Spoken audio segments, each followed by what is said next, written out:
안녕하세요. 몰기지 브로커 케빈입니다. 자, 오늘은 케빈 리 몰기지 브로커님을 모시고 캐나다에서 첫 집을 구매하고 싶은 first time 홈 바이어들을 위한 몰기지 완벽 가이드를 준비했습니다. 케빈님, 안녕하세요. 네, 안녕하세요. 자, 오늘은 특별히 이 영상 안에서 어려운 용어를 쓰면 안 됩니다. 이 영상을 시청하시는 분들 중에 정말 집에 대해서, 몰기지에 대해서 아주 제로 베이스에서 시작하는 분들을 위한 완벽 가이드니까요. 몰기지 고수분들이 이 영상을 보신다면 다른 영상을 보는 걸 추천드리고요. 오늘은 많은 분들에게 좀 더 낮은 문턱으로 우리가 이야기를 나눠볼 겁니다. 자, 바로 한번 이야기를 해볼 텐데요. 오늘은 제가 슬라이드 쇼를 준비했으니까 이 자료를 보면서 이야기 나눠보도록 하겠습니다. 자, 캐나다 첫 집 구매자 몰기지 완벽 가이드입니다. 아, 이거 뭐 제목이 너무 거창하니까 빨리 한번 넘어가 보죠. 자, 일단은 캐나다에서 첫 집을 구매하고자 하는 분들은 주목해 주시면 좋을 것 같습니다. 자, 지금부터 몰기지에 대한 기본적인 이해, 그리고 첫 집 구매자들이 받아야 되는 혜택들, 그리고 무슨 준비를 해야 되는지에 대한 서류, 그리고 최종 몰기지를 받기 위한 전략에 대한 이야기를 해볼 건데요. 기본적으로 일단 몰기지가 뭔지 한번 얘기해 봅시다. 일단 몰기지는 부동산을 구매하기 위한 대출입니다. 대출이라 한다면 돈을 빌리는 거죠. 그러니까 본인의 현금성 자산, 이거 뭐 캐나다에선 다운페이라고 불리는데 이 다운페이와 함께 이 집을 구매하기 위해서 추가로 필요한 자금을 대출받는 거고요. 기본적인 몰기지의 상환 개념은 원금과 이자를 특정 기간 동안 나눠서 분할 납부하는 개념입니다. 이걸 영어로는 이제 amortization loan, amortization debt라고 하는데 기본적으로 몰기지는 내가 빌린 금액을 특정 기간 동안 원금과 이자를 나눠서 납부하는 시스템입니다. 자, 그럼 몰기지는 왜 받아야 될까요? 간단합니다. 일단 부동산이 너무 비싸요. 퍼스트 타임 홈 바이어 분들도 집이 비싼 건 다 알 겁니다. 기본적으로 밴쿠버, 토론토, 빅토리아 같은 이 캐나다의 큰 도시들은 원베드룸 콘도를 사기 위해서 50만 불 이상의 자금이 필요하기 때문에 진입 장벽 자체가 굉장히 높아서 내가 50만 불을 현금으로 모아서 부동산을 사는 건 거의 현실적으로 불가능한 거죠. 아무리 소득이 높더라도 세이빙 할 수 있는 그 폭이 있기 때문에 그거를 돈을 현금을 다 모아서 사기 좀 어려우니까 몰기지를 받는 경우가 있고요. 그리고 장기간 상환을 할 수 있기 때문에 한 달에 내야 되는 페이먼트를 최소화시킬 수 있습니다. 내가 어차피 특정 어떤 유닛을 렌트해도 한 달에 들어가는 비용이 있고 내가 몰기지를 받아서 집을 사더라도 한 달에 들어가는 비용이 얼추 비슷하다면 내가 장기간 상환을 할 수 있기 때문에 몰기지를 받아서 집을 사는 거죠. 그리고 세 번째 이유는 내가 가지고 있는 소득을 사용해서 큰 레버리지를 일으킬 수 있는 효과가 있습니다. 그러니까 레버리지라 한다면 이제 지렛대의 개념을 생각하시면 되는데 내가 10만 불 정도의 소득이 있다면 그 10만 불을 가지고 돈을 모아서 무언가를 사는 것보다 10만 불을 벌고 있는 소득을 바탕으로 대출을 받아서 더 큰 자산을 사는 레버리지 효과를 일으킬 수 있는 거죠. 그리고 네 번째 같은 경우는 이제 이 캐나다 정부 자체에서 주정부와 연방 정부의 스탠스가 조금씩은 다르지만 시장을 참여할 수 있게끔 돕는 아주 많은 정책들이 있습니다. 그러다 보니 부동산을 구매하는 것 자체가 다른 투자 시장에 비해서 정책적으로 좀 더 페이러블한 프로덕트들이 많으니까 이런 것들을 사용해서 몰기지를 받고 부동산을 구매하는 이런 부분들 때문에라도 몰기지를 받게 되고요. 자, 그럼 케빈님, 다운페이를 좀 얘기하고 싶은데, 일단 기본적으로 다운페이가 뭐고, 얼마나 준비해야 되는 건가요? 다운 페이먼트는 한국말로 하면은 이제 뭐 목돈 아니면 뭐 종잣돈 해서 이제 그 집을 구매하기 위해서 들어가는 이제 최소한의 이제 나의 비용을 이제 말을 하는 거죠. 네. 네. 그리고 이제 구매가의 기준으로 신축 같은 경우에는 중요한 점은 GST까지 이제 포함을 한 금액에 대해서 이제 퍼센테이지로 이제 그 준비를 해야 돼가지고 네. 50만 불까지 해서는 최소 다운 페이먼트는 5%, 즉 네. 2만 5천 불이 있을 경우에는 이제 그 나머지 95%는 몰개지로 이제 빌릴 수가 있고 그 이상은 최대 1.5밀리언까지는 10%의 다운 페이먼트가 캐나다 법에서 정한 그 최소 필요한 다운 페이먼트 액수입니다. 네. 일단, first time home buyer로서 그러면 기본적으로 내가 50만 불짜리 집을 사고 싶다면, 미니멈 5%는 현금으로 모아야 되는 거군요. 네, 맞습니다. 네, 좋습니다. 자, 그러면 또 내가 5% 모아가지고 뭐 50만 불 하는 것도 알겠는데, 조금 더 실질적인 예시를 좀 주시죠. 네, 만약에 내가 이제 구매하는 가격이 뭐 125만 불이다. 여기 예시에 나와 있듯이. 네, 그러면은 처음 50만 불까지는 이제 5%니까 2만 5천 불이 필요하고 네, 50만 불부터 이제 125만 불 사이의 구간은 이제 75만 불이잖아요. 네. 75만 불은 그 10%가 필요하기 때문에 이제 7만 5천 불. 그 2만 5천 불과 7만 5천 불을 이제 합하게 되면은 최소 필요한 다운 페이먼트 액수는 10만 불이 되게 됩니다. 음, 그러면 내가 1.25 밀리언짜리 집을 사기 위해서 최소한 가지고 있어야 되는 현금이 10만 불이라면 전체 금액의 8%만 있어도 그리고 92% 몰기지를 받는다면 내가 이 부동산을 살 수 있는 거군요. 네, 맞습니다. 클로징 코스트도 이제 같이 생각을 해야 되니까 네. 그거는 이제 뭐 변호사 비용, 뭐 이사 비용, 뭐 그래서 뭐 보험 비용 등등등 그래서 대략적으로 좀 한 적어도 한 10% 정도의 금액이 있는 게 나중에 이제 그 금액이 모자라 가지고 좀 당황하는 일이 없을 수 있겠죠. 네. 그러니까 굉장히 큰 레버리징 같아요. 그러니까 내가 갖고 있는 자산 대비 거의 뭐 10배를 빌리는 건데 10배 이상이네요, 보니까. 이거를 빌려줄 수 있는 상품은 사실 부동산과 몰기지밖에 없다라는 제 생각이긴 하지만 아무래도 일단 몰기지를 받는다는 게 이제 부동산을 사는 거니까 그 부동산에 대한 어떤 믿음 그리고 우리가 빌리는 우리보다 부동산을 믿는 어떤 은행의 관점 때문에 이렇게 레버리징이 많이 나오는 것 같은데요. 자, 그럼 다운페이는 언제 준비해야 되나요? 다운 페이먼트는 최소 몰개지를 받기 한 4개월 전쯤에는 준비를 해줘야 될 것 같고요. 왜냐면은 그 풀 은행 스테이트먼트 기준으로 하기 때문에 언제 뭐 몰개지가 필요하다라고 하면은 적어도 만약에 뭐 3월 달, 4월 달, 5월 달, 네네 이렇게 하고 은행 스테이트먼트가 또 나오는 시간도 필요하잖아요. 네. 네. 그리고 이제 은행마다 조금 다르긴 한데 그 은행 스테이트먼트가 이제 그러니까 월 초에서 월 말에 끝나는 게 아니라 월 중간에 끝나는 경우도 있어요. 그러면 이제 내가 필요한 증명 같은 경우를 이제 잘 보여주기 위하면은 어떨 때는 이제 4개월 이상 이제 시간이 필요하고요. 음, 네, 하지만 뭐 월급이라든지 그다음에 저희 몰개지를 준비하시는 손님들한테 크게 도움이 되는 CCB, 네, 캐나다 차일드 베네핏이라고 해서 이제 소위 우유값이라고 말하는 네, CCB 같은 경우에는 뭐 따로 뭐 증빙 같은 거는 은행에 찍히는 거는 뭐 증빙할 필요는 없고요. 네. 네. 증빙이 가능한 자료라고 하면은 꼭 3개월 보관 의무가 없긴 하고 네, 이제 그 중에서 이제 대표적인 거는 이제 기프트 레터를 사용을 하는 한국에서 보내주는 그 증여 하는 이제 그 자금이 될 수가 있겠죠. 그러니까 증명이 가능하고 뭐 쉽게 자료들을 구할 수 있는 어떤 자금에 대한 흐름에서는 꼭 3개월을 보관하거나 그러니까 이러지 않아도 된다라는 거군요. 맞아요. 그리고 이제 그 액수랑 그 기간도 중요하지만은 은행의 이제 그 위험도를 판단을 하는 언더라이터들이 이제 지적을 하는 부분 중에 하나가 뭐냐면은 이 스테이트먼트나 이 자금이 누구 건지 그래서 음, 그 펀드 소스가 굉장히 중요해서 꼭 거기에는 스테이트먼트 이름이 나와 있어야 돼요. 보통 손님은 이제 나의 내역서 아니면 얼마가 있는지를 그냥 캡처해가지고 주는 경우가 많은데 이게 누구 돈인지 뭐 아내 돈인지 아니면은 뭐 부모님 돈인지 전혀 알 수가 없잖아요. 네. 그래서 반드시 이제 신청자 본인의 이름이 나와 있는 네, 음. 그 스테이트먼트가 꼭 필요하다는 점을 알려드립니다. 그러니까 아무래도 이제 케빈 리님께서는 이제 뭐 저와 같이 일을 하면서 이제 손님들과 좀 더 직접적으로 더 가깝게 이 다큐멘터리를 보다 보니까 좀 응어리진 게 있는 것 같은데 제가 경험했던 이제 가장 어려움은 사실 요즘에 뱅킹은 다 모바일로 하잖아요. 모바일로 하다 보니까 뭐 평생 동안 내가 써왔던 뭐 TD 체킹 어카운트에 대한 스크린? 오케이? 스크린샷 찍어서 바로 보내지 뭐.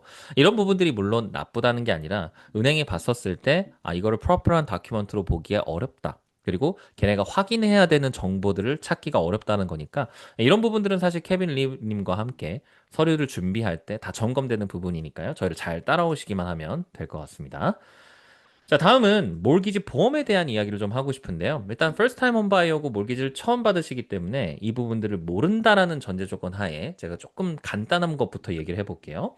기본적으로 우리가 20% 미만의 다운페이가 있고 집을 사고 싶다면 우리는 insured라고 하는 개념의 몰기지를 받아야 됩니다.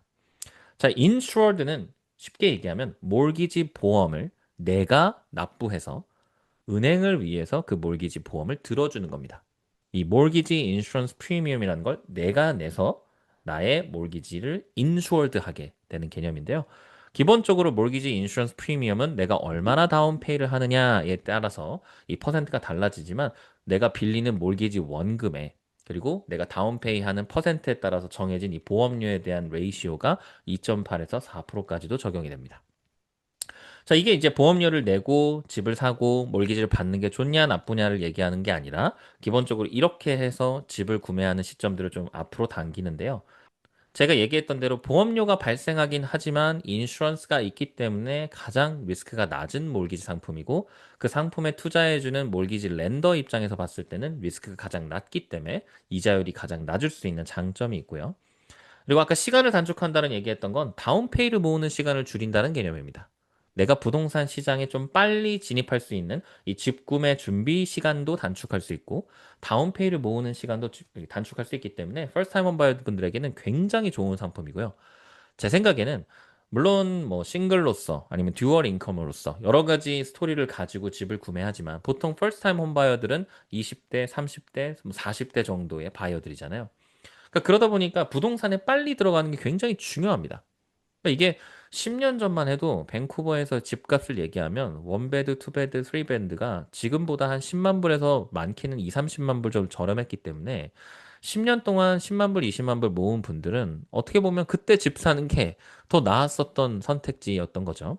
그리고 다운페이 모으는 거, 뭐 집 구매하는 거, 이것도 얘기할 필요 없을 정도로 부동산이 많이 올랐으니까요. 자, 그리고 이제 퍼스트 타임 홈바이어들 중에 고정금리와 변동금리가 뭔지, 그리고 뭐가 좋을지에 대해서도 많이들 여쭤보기 때문에 준비한 자료인데, 고정금리는 내가 계약하는 계약 기간 내에 이자율이 고정됩니다.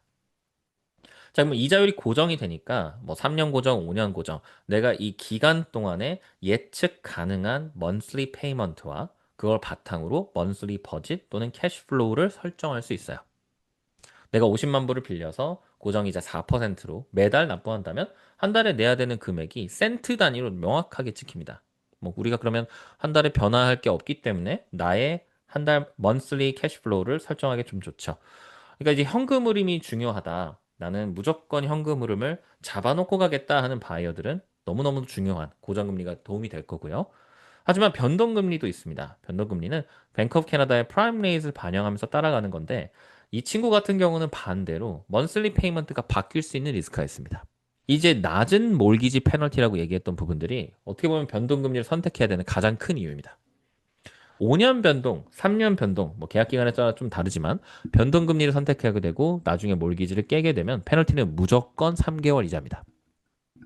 고정금리도 물론 원한다면 페널티를 내고 몰기지를 깰 수 있는데 내가 계약한 이자와 시장금리 그리고 남아있는 계약 기간에 따라서 고정금리도 페널티가 계속해서 바뀌는데 보통은 변동금리가 페널티가 싸고 고정금리가 페널티가 높습니다.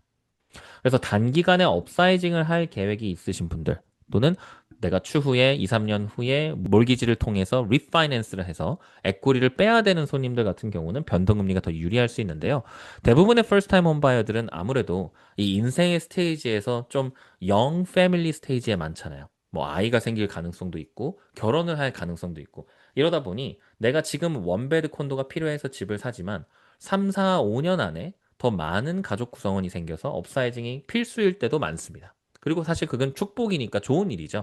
그런 것들도 미리 생각하는 바이어들이라면 변동금리도 저는 괜찮은 것 같고요. 자, 그럼 다음 몰기지는 어떻게 승인되는지 한번 이야기를 해봅시다. 보통 이제 몰기지를 받기 위해서는 은행을 찾아가거나 몰기지 브로커들과 이야기를 나누는데요. 제가 이거 심사라고 표현했지만 영어로 표현하면 언더라이팅인데 굳이 뭐 심사 받고 테스트 받고 이렇게 뭐 시험 치는 게 아닙니다. 내가 갖고 있는 소득, 자산, 그리고 신용, 그리고 그 신용도에 연결되어 있는 부채가 얼마 있는지를 우리가 함께 공부하는 시간이라 보면 되고요. 캐나다에서는 몰기지를 받기 전에 내가 몰기지 계약하는 이자의 2%를 감당할 수 있는 그 수준까지만 몰기지가 나오기 때문에 이 스트레스 테스트라는 기준으로 이 몰기지 심사를 진행하게 됩니다. 이게 심사가 다 끝나고 나면 이제 프리 어프로브라는 것을 진행하게 되는데 사실 프리 어프로브라는 것은 제가 별로 좋아하지 않는 단어고요. 저 어프로브라는 단어를 좀 빼고 뭐 리뷰 정도로 이야기하는 게 맞는 것 같지만 내가 갖고 있는 나의 능력 그리고 내가 모은 자산들을 가지고 몰개지 얼마 받을 수 있는지 알아보는 시간이라고 보시면 됩니다. 자, 그럼 이걸 알아볼 때 뭐가 필요한지도 좀 알아야 되니까 기본적으로 소득을 증명하는 자료들입니다. 아마 직장인으로서 소득을 증명하는 게 뭐 몰기지 브로커나 몰기지를 진행하는 은행으로서는 가장 간단할 텐데요. 일단 내가 일을 하는 직장에서 재직증명서인 레터 오브 임플로이먼트를 받아야 되고요. 그리고 내가 실제 매달 아니면 뭐 세미먼슬리나 바이클리로 받으시는 페이스톱도 필요합니다. 그리고 종종 2년치 세금 보고 내역을 봐야 되는데요. 물론 뭐 직장인이기 때문에 샐러리를 받는 분도 있고 아월리 받는 분들도 다 다르기 때문에 요 기본적인 세 가지 정도는 준비가 돼야 될 것 같고요. 만약 내가 이 비즈니스를 운영하고 있다. 셀프 인플로이드 일을 하고 있다면 2년치 세금 보고 내역과 12개월 동안의 비즈니스 거래 내역이 필요합니다.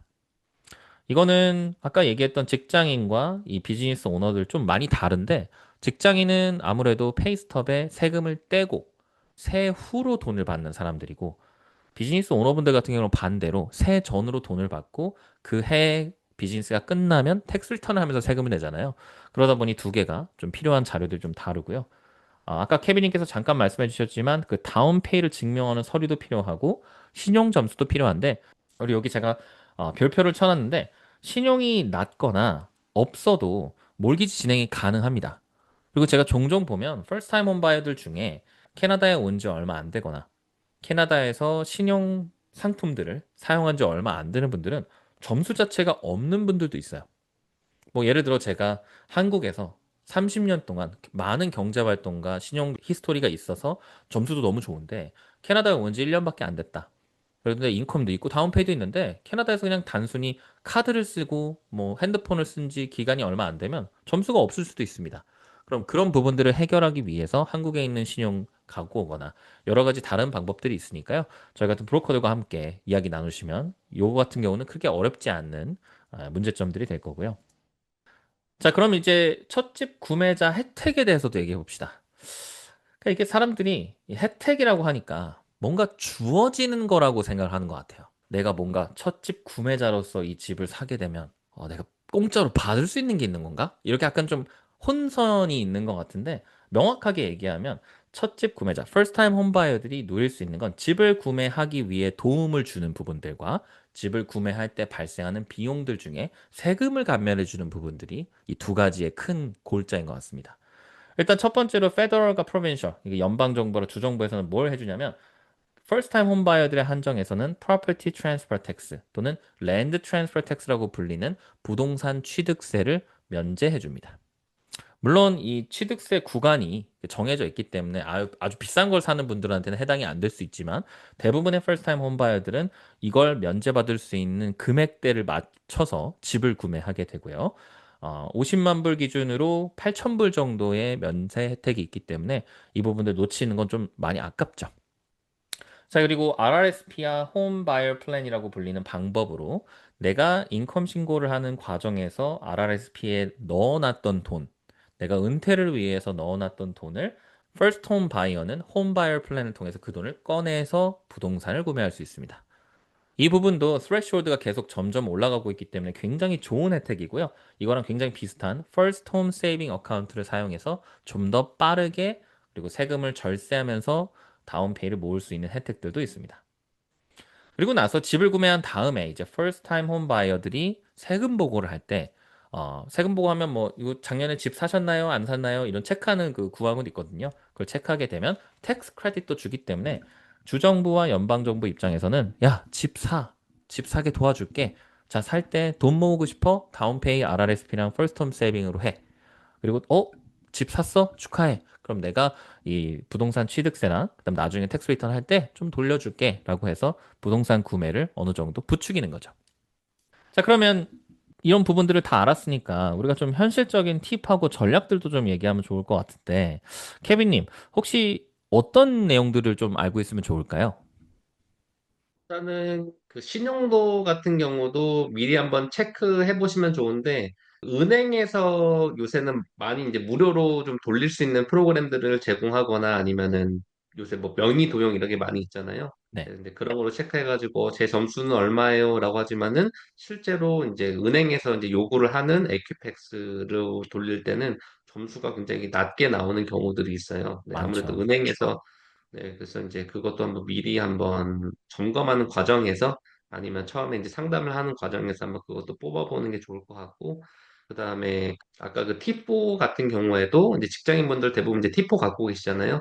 그 국세청 사이트에 들어가서 T4를 이제 프린트해가지고 주시는 경우가 있는데, 마찬가지로 거기에도 그 이름이 나와 있지 않아가지고, 웬만하면 그 고용주가 이제 주는 고용주 버전의 이제 T4를 준비를 해주시는 것도 뭐 서류 같은 경우 한 번에 준비를 할 수가 있으니까, 네, 이제 그런 것도 굉장히 좀 좋을 것 같고, 네, 그다음에 뭐 RRSP, 그다음에 뭐 First Home Saving Account, 네, 이런 거를 이제 풀로 다 채우되, 저는 만약에 정말 내가 집을 살 거다 이러면은 RRSP를 먼저, 네, 그 채우는 거를 권해드리는데, 이유는 뭐냐면은 홈바이어 플랜으로 빼려면은 적어도 90일간, 네, RRSP 안에 이제 들어가 있어야 되고, 이제 First Home Saving Account 이제 그런 제한은 없거든요. 음, 네, 그리고 뭐 5년 이후부터 이제 상환을 시작하면 되다 보니까 굉장히 많이 좋아진 거예요.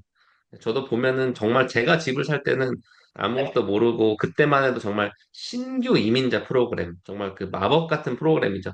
35% 다운 페이먼트 하면은 아무것도 물어보지 않는. 음, 네, 이제 그거를 구입했기 때문에, 다시 바꿔 말하면은 이러한 그런 세제 혜택은 하나도 못 받고 샀거든요. 그렇죠. 네, 그러다 보니까 굉장히 좀 좋은 거죠. 그래서 저희가 이제 오시는 한국 분들이 이제 이런 세제 혜택을 놓치지 않고 다 받으셨으면 좋을 것 같아요. 좋습니다. 자, 그리고 뭐 조금 더 첨언을 하자면 일단 집을 구매하고 몰기지 받기 전에 기본적인 이 파이낸스 또는 뭐 리스, 그다음에 부채 같은 것들을 어떻게 매니지 할 건지에 대한 계획이 필요합니다. 그러니까 현실적으로 캐나다에서 자동차가 없는 삶을 산다는 게 대부분의 사람들은 좀 어렵거든요. 물론 뭐 다운타운이나 뭐 아니면 스카이트레인에서 가까운 곳에 사는 분들이 없을 수도 있지만 집을 구매한다라는 건 어느 정도 이 내가 사는 거에 대한 세틀다운이 되는 건데 꼭 거기에서 자동차가 없다 뭐 아니면 다른 부채들이 없다고 얘기하기 좀 어려워요. 네, 이런 부분들을 언제 얼마 정도의 부채들이 일으킬 건지에 대한 사전 좀 점검과 계획이 있으면 좋을 것 같고요. 프리 어프로브라는 단어 아까 제가 싫어한다고 얘기한 게 이 어프로브 받아놔도 동일한 재정 상태를 유지하지 않으면 나중에 이게 취소됩니다. 그러니까 단순하게 나 프리 어프로브 받았으니까 4개월 동안 무조건 몰기지 나올 거야. 아, 그러면 내가 지금 어프로브를 받았을 때는 자동차가 없었는데 지금 자동차 사야겠다 하면 몰기지 절대 안 나옵니다. 이런 부분들 놓치면 안 되는 거 다시 한 번 더 말씀드리고요. 자, 여기까지가 저희가 이 first time 홈바이어들을 위한 영상인데요. 이제는 단계별로 좀 자세하게 다뤄볼 건데 혹시라도 영상을 시청하신 분들 중에 또 더 궁금한 점이나 이거는 좀 더 알려주세요 하는 분들이 있다면 댓글로 남겨주시면 저희가 더 자세하게 다뤄보도록 하겠습니다. 자, 케미님, 일단 우리가 손님으로 만나는 대부분의 손님들이 한 4, 50% 정도 first time 홈바이어잖아요. 그리고 아까 잠깐 케빈님의 그 개인적인 이야기를 해주셨을 때, 옛날에 그 참 내가 알았으면 좋았을 부분들이 참 많은데, 정보가 아무리 오픈돼 있다 하더라도 그 오픈된 정보가 나한테 어떻게 적용되는지를 모르면 이건 뭐 TMI죠. Too much information일 수 있어요. 그러다 보니 혹시라도 이 영상 시청하시는 first time 홈바이어 분들, 내가 이런 거 들었는데, 이런 카더라가 있다라던데, 이런 부분들은 저희하고 팩트 체크를 했으면 좋겠고, 자, 당신에게는 이런 부분들이 적용이 되기 때문에 이거는 혜택이 되지만 이런 부분들 때문에 안 된다. 뭐 한다. 이런 부분들도 저희와 함께 좀 점검하고 부동산 시장 그리고 몰기지를 받았으면 좋겠습니다. 자, 케빈님 오늘도 시간 감사하고요. 저희가 다음 시간에 더 많은 이야기로 돌아오겠습니다. 감사합니다. 감사합니다.